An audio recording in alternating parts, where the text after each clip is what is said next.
Estamos iniciando a nossa aula número 216 do nosso curso Filosofia Espírita, Interpretação dos Evangelhos segundo o Espiritismo. Na aula anterior nós avançamos e estudamos o vício e o erro que a conversão cultural gera na compreensão dos indivíduos e das civilizações. Mostramos que a transposição de um juízo de valor de uma época para outra, de hoje para o passado, um juízo de valor hoje sobre mulheres, sobre a posição social da mulher, em relação à época de Salomão, quando ele tinha 700 mulheres no seu harém, é o que dizem as escrituras, isso traria uma crítica forte e eficaz sobre a postura de Salomão, o poligamismo e todas essas divagações que as mulheres são reprimidas e sem possibilidade de ocupar socialmente um papel melhor. Mas isso fazia parte da cultura dele. Então nós não podemos chamar o Salomão de racista, de mixógino, ou de seja o que for, qual atributo que podamos colocar para ele, seja também como repressor, porque isso faz parte da cultura dele. Então nós não podemos transportar o século XXI e julgar, à luz do século XXI, a cultura ainda de 2000 anos antes do Cristo. E a mesma coisa, nós não podemos pegar o século, ainda essa cultura antiga, bíblica, e transportar para os dias de hoje e exigir que nós cumpramos as determinações, os estatutos bíblicos, que são totalmente, em muitos pontos, absurdos. Como, por exemplo, lapidar a homens e mulheres que têm uma atividade homoafetiva. Então, essas movimentações, elas só concorreram para quê? Para gerar o preconceito, para gerar a discriminação, para gerar mais ainda eu diria, uma posição mais de agudização do racismo. Por quê? Porque nós temos que entender os indivíduos dentro da cultura deles e respeitá-los dentro da cultura deles. Essa que é a nossa base. As culturas são diferentes, os homens são diferentes, mas na sua síntese de vida têm todos um valor comum, porque são todos filhos de Deus e todos são espíritos antes de encarnar. E no espiritismo não, os espíritos não têm cor, não têm raça, não têm etnia, não tem nada, não tem sexo, não tem gênero no caso. Os espíritos são seres inteligentes e dotados de consciência, de vontade e razão. Então esse foi o nosso empenho em mostrar que essa conversão cultural é um vício, é um erro, é um juízo errado que se faz e que só traz prejuízo. Enquanto a compreensão, senso estrito dos indivíduos dentro do seu meio cultural e valorizando a cultura, os costumes, é o fenômeno que nós deixamos para que possamos conviver sem grandes diferenças. Há diferenças, mas essas diferenças não nos separam dos princípios humanistas e dos princípios igualitários de justiça. Então é isso que eu coloquei ontem para vocês, citando até um texto muito difícil de Paulo, na primeira epístola aos Romanos, número 1, que ele fala toda essa série, ele tece toda essa série discriminatória, que hoje é incompatível com o momento da nossa civilização. Bem, posto isso, nós vamos estudar Jesus, que é o nosso ponto fundamental, e mostrar que também nós não vamos fazer essa transposição de juízo de valor, essa conversão cultural com Jesus. Nós vamos entender Jesus no meio dele, na sua esfera de atividade social, o que eu chamei de Jesus histórico, e superposto a Jesus histórico. Nós vamos estudar o Jesus messiânico, o Jesus como preposto divino, o Jesus que na sua grandeza representa a palavra de Deus no mundo. Então, é dentro desse contexto que nós vamos estudar, sem preconceito, sem discriminações, também sem misticismo, sem adorações extraordinárias, mas numa lógica, eu diria, uma lógica kardecista, mais ainda, cartesiana, porque o kardecismo, Allan Kardec era o herdeiro do pensamento cartesiano. Então vamos ver hoje o que eu posso falar para vocês. Bom, eu tenho que analisar a estrutura social que Jesus vivia. eu tenho que analisar, nós vamos analisar a sociologia histórica, o momento social dele, a antropologia cultural religiosa, quer dizer, a evolução religiosa das crenças, das tradições, dos mitos, etc.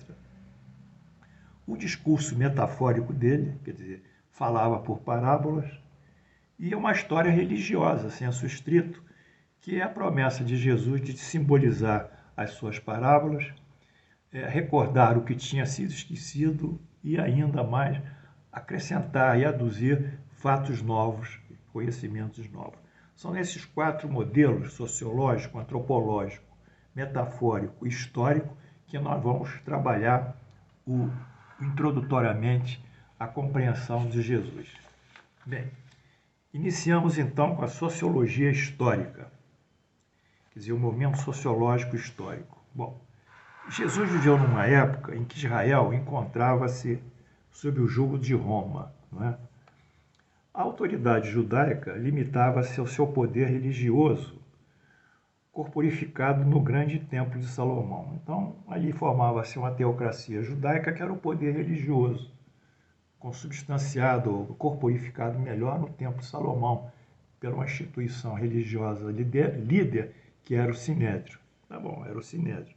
Isso formava uma teocracia sacerdotal, porque os sacerdotes se diziam intérpretes de Deus, prepostos de Deus. Termo é Deus e Kratos é poder, do grego. Então, eles como investidos de Deus, eles atuavam sobre o povo, dizendo que são investidos por Deus para governar esse povo. É o que chamamos teocracia sacerdotal. Mas a autoridade romana, ela tinha o poder civil, o poder penal e tinha até o poder tributário, através dos publicanos, que eram arrecadadores de impostos. Então, o povo judeu ele tinha uma movimentação muito limitada, desde que não infringisse as leis civis romanas, as leis penais romanas e, sobretudo, também contribuísse efetivamente com os impostos, né? De toda forma, os judeus formavam um povo de uma pecuária muito incipiente, tinham um gado muito incipiente, uma agricultura que era o forte deles, a agricultura, e também a parte referente ao artesanato e ao comércio, que eles também desenvolviam.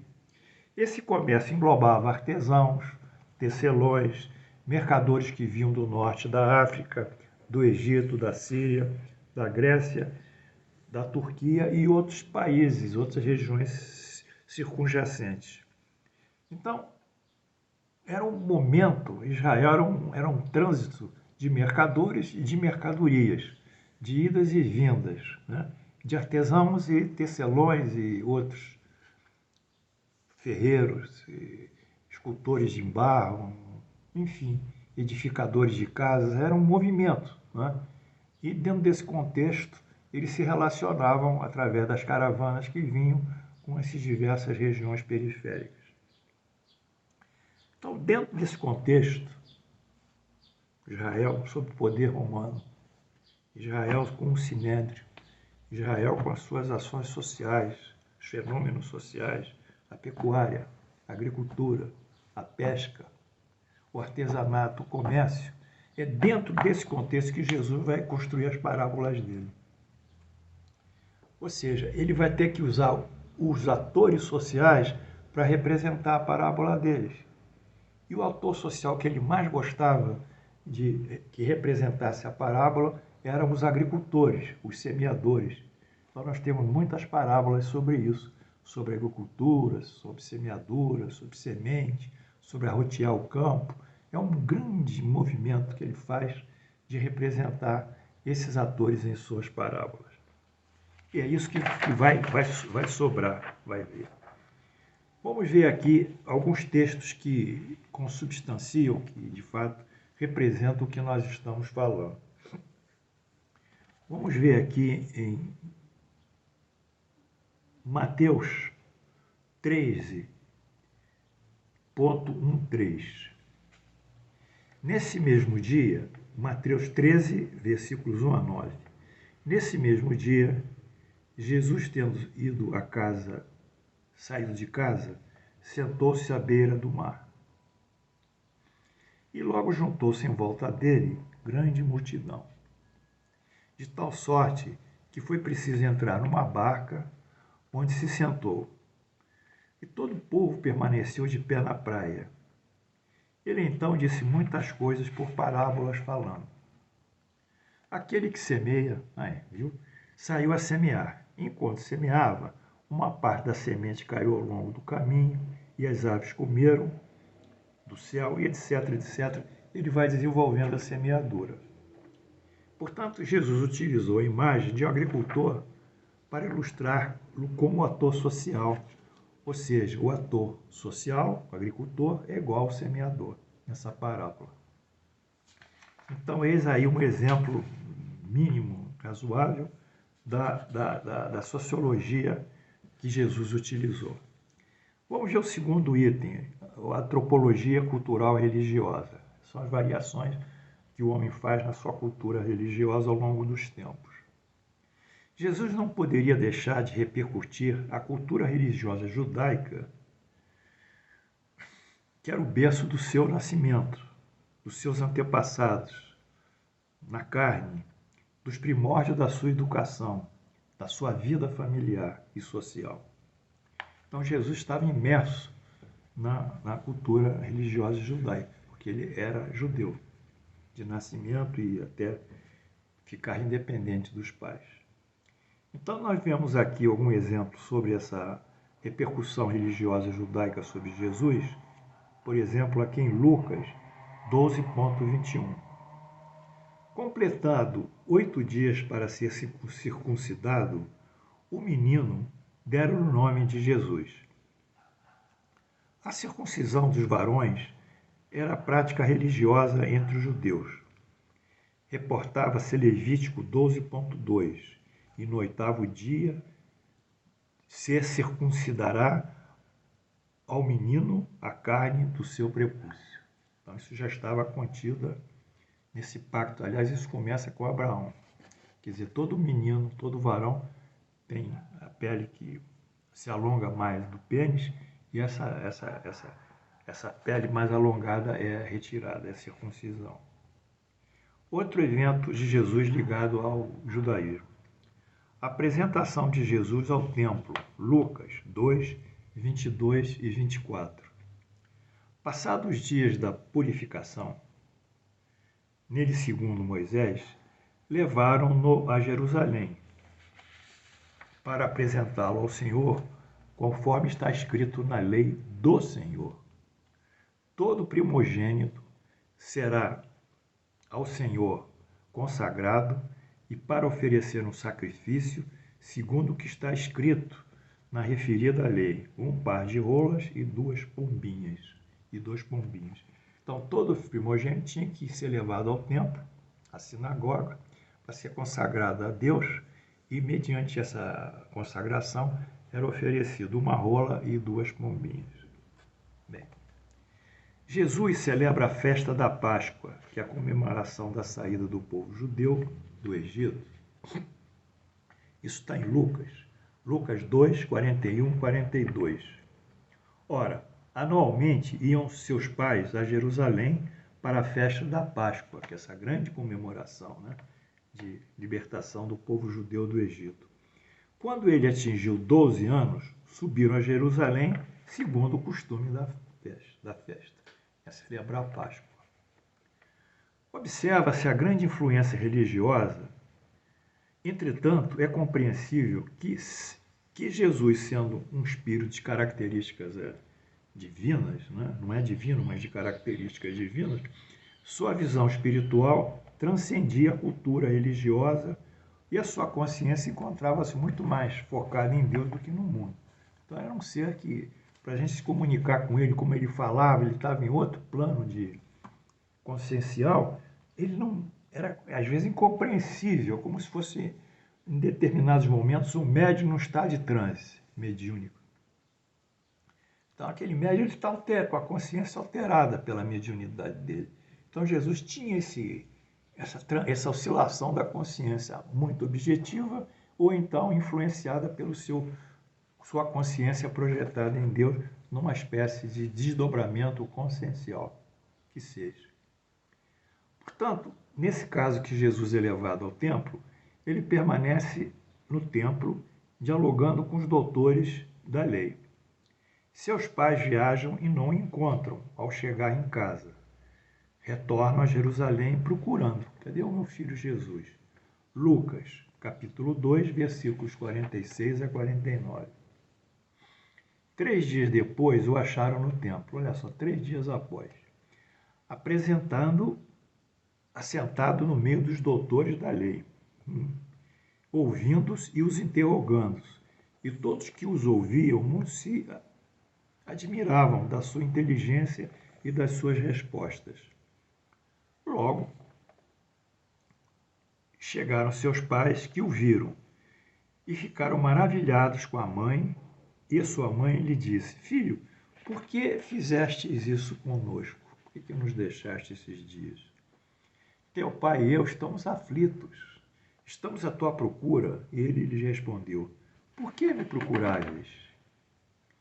Não sabias que me encontrava na casa do meu pai? Olha só. Esse versículo denota a transcendência e o espírito elevado de Jesus, que aos 12 anos já tinha toda essa concepção espiritual aflorada. Já não era só um adolescentezinho, um púber, uma criança passando para a adolescência. Enfim, a casa do pai. Então, estamos vendo aqui, vimos diversos aspectos da cultura religiosa judaica que Jesus segue junto com seus pais. E esses 3 aspectos aqui estão nesse gráfico.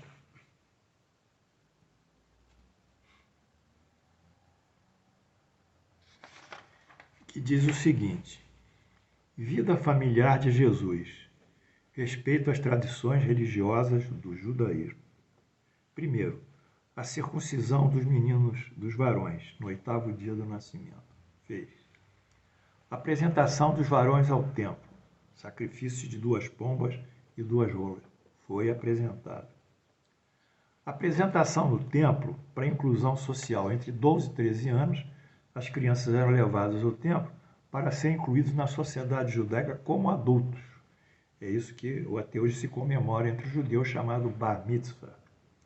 Enfim, ele foi aos 12 e 13 anos. Portanto, ele completa, ele contempla plenamente a ritualística judaica através de seus pais. Bem, visto esse lado social de Jesus, social religioso, antropológico religioso, vamos estudar um pouquinho sobre Israel.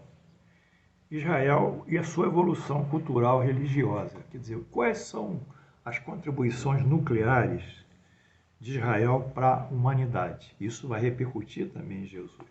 Bom, Israel ocupava uma região geográfica particular no meio do caminho do Egito e do norte da África. Aqui está o Egito, o norte da África, e próximo das rotas das maiores civilizações da Ásia, que iam através do Líbano, passavam hoje o Líbano e vinham ali para alcançar o mar Mediterrâneo.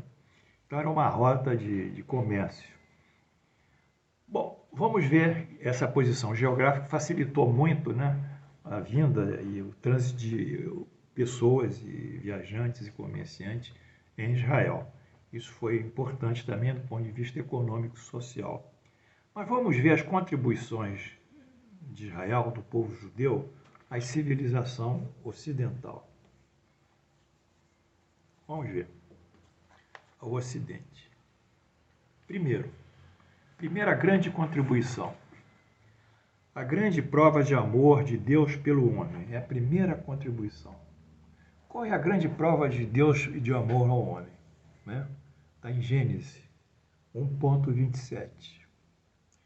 Criou Deus, pois, o homem à sua imagem. A imagem de Deus o criou. Homem e mulher os criou. Portanto, Deus criou o homem à sua imagem. Isso aí já é uma coisa extraordinária para nós. Somos criados à imagem de Deus. Não iguais a Deus, mas à semelhança de Deus. Essa é a primeira grande contribuição que está contida no livro Gênesis. A segunda grande contribuição. a ordenação moral e religiosa, o monoteísmo, os 10 mandamentos. A concepção monoteísta é um código de princípios religiosos e morais. Então, é a segunda contribuição. Lá, em Gênesis, o privilégio de sermos criados à semelhança de Deus, à imagem de Deus. E agora, a segunda contribuição, as tábuas da lei, os 10 mandamentos mosaicos. Terceira contribuição, o grande princípio do amor ao próximo. Esse grande princípio está muito obscurecido nos textos que as pessoas leem, porque não são citados, mas eles existem. E foi reproduzido por Jesus também. Embora isso não tenha sido de uma forma explicitada, de uma forma ou trazido com clareza, né? Deixando como se fosse Jesus o proprietário desse tipo de afirmativa. Mas vamos ver. Terceiro, o grande princípio do amor ao próximo. Levítico 19, 18. Não te vingarás, nem guardarás ira contra os filhos do teu povo, mas amará o teu próximo como a ti mesmo. Ou seja, amar o próximo como a ti mesmo. Então, nessas duas contribuições aqui, amar a Deus acima de todas as coisas, em Moisés, nos 10 mandamentos, e amar o próximo com a si mesmo, em Levítico 19, 18, Jesus toma isso e diz, eis que vos dou. Eles perguntam, mestre, qual o maior mandamento? Ele diz, é esse que eu vou dizer. Amai a Deus acima de todas as coisas, de todo o teu coração, de toda a tua alma e de todo o teu espírito. E amai o teu próximo, ao vosso próximo, como a si mesmo. Nesses 2 mandamentos encontram-se todas as leis e todos os profetas. Então o povo subiu achando que Jesus colocou alguma coisa nova. Ele não colocou exatamente nova, mas ele deu uma didática nova, mostrando que de todas essas leis que estão aí, nos 5 livros de Moisés, nos profetas, há um ponto que sintetiza com toda a beleza, com toda a riqueza espiritual e com todo o poder moral, que é amar a Deus e amar o próximo. E, finalmente, o grande princípio do amor ao próximo, que nós vimos. Então, nós temos aqui as contribuições nesse evento aqui, que eu falei, do Velho Testamento, relativamente a Jesus, que Jesus vai adotar. Ou seja, contribuições nucleares do povo de Israel à civilização ocidental e ao próprio Jesus, que Jesus estava acima de tudo isso. Prova do amor a Deus do homem, através da criação, a sua semelhança, a sua imagem, os 10 mandamentos mosaicos com a entronização de Deus com uma força maior, e o grande mandamento de amor ao próximo, em Levítico 19, 18, que é o amor e a ação, que o amor e a ação para nós é a caridade. Então, nós fazendo a caridade, nós realizamos o amor ao próximo. E que no judaísmo isso é um ato de justiça, que eles chamam de tzedakah.